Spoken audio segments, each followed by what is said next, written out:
मोठी अपडेट समोर येते। मुख्यमंत्री फडणवीस लीलावती रुग्णालयामध्ये जाणार असल्याचं कळत आहे। सैफ अली खानच्या प्रकृतीची ते विचारपूस करणार असल्याची माहिती सुद्धा समोर येते। चौकशी ते करणार असल्याचं कळत आहे। मुख्यमंत्री फडणवीस आता लीलावती रुग्णालयामध्ये जाण्याची शक्यता आहे। सैफ अली खानच्या प्रकृतीची चौकशी ते करणार असल्याचं कळत आहे। काल याच रुग्णालयामध्ये सैफ अली खानला दाखल करण्यात आलं होतं। तिथं त्याच्यावर शस्त्रक्रिया सुद्धा पार पडलेली आहे आणि त्याच पार्श्वभूमीवर आता राज्याचे मुख्यमंत्री फडणवीस हे सैफ अली खानची विचारपूस करण्यासाठी जाणार असल्याची माहिती समोर येते। त्याचबरोबर उपमुख्यमंत्री एकनाथ शिंदे सुद्धा त्या ठिकाणी जाण्याची शक्यता वर्तवली जाते।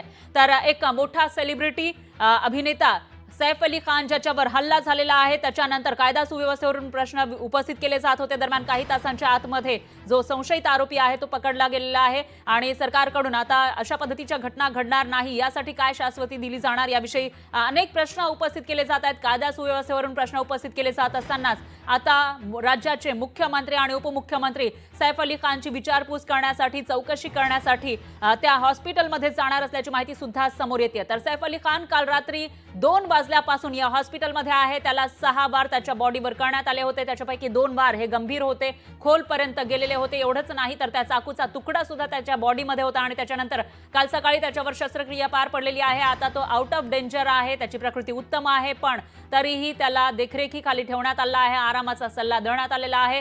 मात्र अनेक प्रश्न या घटनेनंतर उपस्थित झाले आहे। कशा पद्धतीने तो हल्ला झाला, का हा हल्ला करण्यात आला, अशा अनेक प्रश्न उपस्थित होत असतानाच दुसरीकडे आता राज्याचे मुख्यमंत्री आणि गृहमंत्री सुद्धा जे आहेत ते देवेंद्र फडणवीस आणि त्याचबरोबर उपमुख्यमंत्री एकनाथ शिंदे हे सैफ अली खानची भेट घेण्यासाठी त्याची विचारपूस करण्यासाठी लीलावती रुग्णालयामध्ये जाण्याची शक्यता आहे।